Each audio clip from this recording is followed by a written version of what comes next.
Indigo એરલાઇન્સના સંકટ અને થોડા સમય પહેલા જ એર ઇન્ડિયાના પ્લેન ક્રેશ તથા કેટલાય પ્લેનોને ભૂમિગત કરવાની ફરજ પાડવામાં આવી છે તે બાબતે બતાવ્યું છે કે ભારતમાં હવાઈ ઉડ્ડયન ઉદ્યોગની સ્થિતિ શું છે।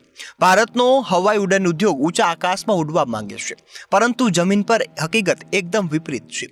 આ હકીકત જોઈએ તો એમ લાગે કે હવાઈ ઉડ્ડયન ઉદ્યોગની પાંખો કપાઈ ગઈ છે। આજે એક એરલાઇનની 5000થી વધારે ફ્લાઇટ રદ થાય તો મુસાફરોને પડતી હાલાકીનો વિચાર કરો। દરેકના નિર્ધારિત કાર્ય ખોરવાઈ જતા હોય છે। ભારતે છેલ્લા દાયકામાં ઉડ્ડયન ક્ષેત્રે ઇન્ફ્રાસ્ટ્રક્ચર, એરપોર્ટ, રિજનલ કનેક્ટિવિટી અને યાત્રીઓની સંખ્યાના ધોરણે જબરજસ્ત વૃદ્ધિ નોંધાવી છે, પણ તેની તુલનાએ એરલાઇન્સના ઓપરેશનલ, નાણાકીય સ્થિરતા અને સ્પર્ધાત્મક વાતાવરણના મોરચે જબરજસ્ત સંકટ પ્રવર્તી રહ્યું છે। આમ વિરોધાભાસ ખૂબ જ ચોંકાવનારો છે। ભારતમાં હવાઈ ઉડ્ડયન ક્ષેત્રમાં વિકાસની અપાર સંભાવના છે, તો તેની સામે આ વિકાસ ટકાઉ ત્યારે જ થશે જ્યારે માર્કેટનું માળખું મજબૂત હોય તથા સ્વસ્થ સ્પર્ધા પૂરી પાડી શકાતી હોય તેવું હોય, નીતિઓ સંતુલિત હોય અને નિયંત્રણ મજબૂત હોય। આજની સ્થિતિમાં ઇન્ડિગો જેવી કંપનીઓની ઇજારાશાહી ફક્ત પ્રવાસીઓ માટે જ નહીં, ઉદ્યોગના ભવિષ્ય માટે પણ હાનિકારક છે। વર્તમાન સંકટ આ વાતનો પુરાવો પણ આપે છે। અહીં કેન્દ્ર સરકારે પ્રવાસીઓના અધિકારોને કેન્દ્રમાં રાખીને નવી નીતિઓ બનાવવી પડશે। હાલમાં મળેલું સંકટ એક ચેતવણી છે। જો તેના પર સમય રહેતા ધ્યાન ન આપવામાં આવ્યું તો ભારતની ઉડ્ડયન સેવાઓનો વિસ્તાર થતો જશે, પરંતુ ઉડાન ભરવાનો આત્મવિશ્વાસ ઘટતો જશે। આજે ઉડ્ડયન ક્ષેત્રમાં જે પ્રકારે અનિશ્ચિતતા અને અસ્થિરતા વધી છે તે કોઈ એક કંપનીની નિષ્ફળતા માનવી એ પણ ભૂલ છે। વાસ્તવમાં આ સ્ટ્રક્ચર ડિફોલ્ટ છે।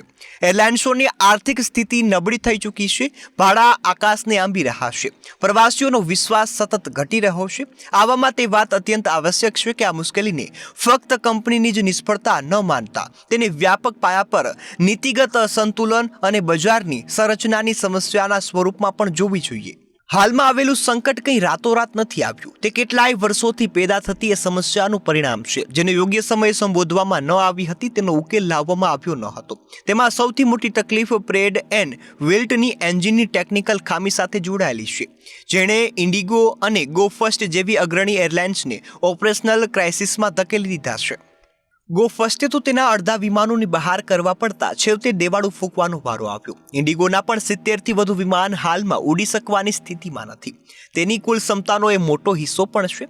એક એન્જિન ઉત્પાદક પર વધુ પડતા અવલંબનને ભારતીય એરલાઇન્સ ઉદ્યોગને એવી સ્થિતિમાં પહોંચાડી દીધો છે કે જ્યાં ટેકનિકલ તકલીફ આર્થિક અને ઓપરેશનલ હોનારતમાં બદલાય છે તે નક્કી જ હતું। બીજી બાજુએ એવિએશન ટર્બાઇન ફ્યુલ ATFની કિંમતોએ એરલાઇન્સની કમર તોડી નાખી છે। એરલાઇન ઓપરેશનમાં ઈંધણ ખર્ચ 35થી 40% હોય છે। વર્લ્ડ માર્કેટમાં ઉતાર ચઢાવના કારણે આ ખર્ચ વધી ગયો છે। તેની સામે રૂપિયો પણ ડોલરની તુલનાએ નબળો પડ્યો છે, જ્યારે ભાડું, લીઝ પેમેન્ટ અને મેન્ટેનન્સ જેવી બધી જ બાબતો ડોલરમાં થાય છે। તેના કારણે એરલાઇન પર નાણાકીય દબાણ 3 ગણું વધી ગયું। પરંતુ ટેકનિકલ અને આર્થિક તકલીફની સામે ત્રીજી સમસ્યા છે કર્મચારીઓનો અસંતોષ। વિસ્તારા અને એર ઇન્ડિયા એક્સપ્રેસ જેવી એરલાઇન કંપનીઓ પાયલોટ તેમજ કેબિન ક્રૂ દ્વારા અચાનક જ સિક લીવ પર ચાલ્યા જવાની બાબતે ઉદ્યોગની આંતરિક અસ્થિરતા પર પ્રકાશ ફેંક્યો હતો। કોઈપણ કંપનીમાં મર્જર હંમેશા એક સંવેદનશીલ પ્રક્રિયા છે, અને સ્પષ્ટ સંભાવના અભાવ કે તે સ્પષ્ટ હતું કે કર્મચારી અસંતોષ ખુલ્લા વિદ્રોહમાં બદલાઈ જશે। આ સંજોગોમાં ભારતીય હવાઈ ઉડ્ડયન ઉદ્યોગની કટોકટીનું સૌથી મોટું પરિણામ માર્કેટના સ્ટ્રક્ચરમાં આવેલું પરિવર્તન છે। આજે ઇન્ડિગો ભારતની સૌથી મોટી એરલાઇન્સ છે અને તેનું વર્ચસ્વ ચિંતાજનક હદે વધી ગયું છે। ઇન્ડિગોની બજાર હિસ્સેદારી 60% જેટલી થઈ ચૂકી છે, જે કોઈપણ રીતે સ્વસ્થ સ્પર્ધા ઈચ્છતા બજાર માટે સારી બાબત ન કહી શકાય। ગો ફર્સ્ટનું સંચાલન બંધ થયા પછી સ્પાઇસ જેટ સતત આર્થિક તકલીફોનો સામનો કરી રહ્યું છે। તેના કારણે ઇન્ડિગોનું વર્ચસ્વ વધ્યું છે। તેની સાથે ટાટા સમૂહ દ્વારા એર ઇન્ડિયા, વિસ્તારા અને એર ઇન્ડિયા એક્સપ્રેસનું મર્જર વધુ એક શક્તિશાળી એરલાઇન્સનું નિર્માણ કરી રહ્યું છે। આમ ભારતનો સૌથી મોટો નાગરિક ઉડ્ડયન ઉદ્યોગ ફક્ત 2 જ એરલાઇન્સનું કેન્દ્ર બની જશે।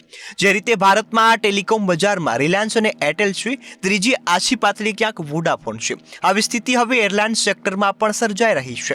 આ સ્થિતિ હરીફાઈ માટે યોગ્ય નથી, ગ્રાહક હિતો માટે યોગ્ય નથી। ઓછી હરીફાઈનો સીધો અર્થ ઊંચા ભાડા થાય છે, સમય સારણી અસ્થિર થઈ જાય છે અને પ્રવાસીઓની મોટા પાયામાં અવગણના થાય છે। વિશ્વના કેટલાય દેશોમાં મોનોપોલી કે ડિઓપોલી રોકવા માટે આકરા નિયમો છે, પરંતુ ભારતમાં હવાઈ ઉડ્ડયન ક્ષેત્રમાં નિયમોનો અસરકારક અમલ થતો નથી, જેની સીધી અસર દેખાઈ રહી છે।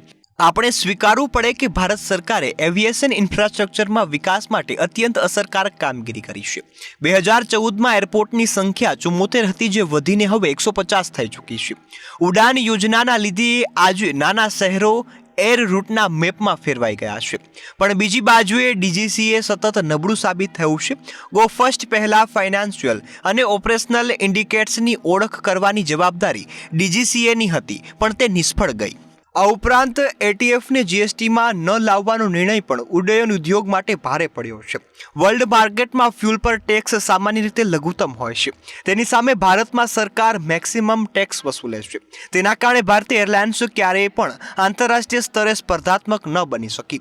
નવી કંપનીઓ માટે એરલાઇન્સની પ્રક્રિયા અત્યંત જટિલ છે, જ્યારે જૂની કંપનીઓનું પતન રોકવા માટે કોઈ સ્પષ્ટ નીતિ નથી. આના કારણે આખો ઉદ્યોગ હવે ફક્ત બે જ કંપનીઓ વચ્ચે વહેંચાઈ જવાનો હતો તે હકીકત બની ગઈ છે. આજે તેના લીધે ભાડા 30 થી 50% મોંઘા થઈ ગયા છે.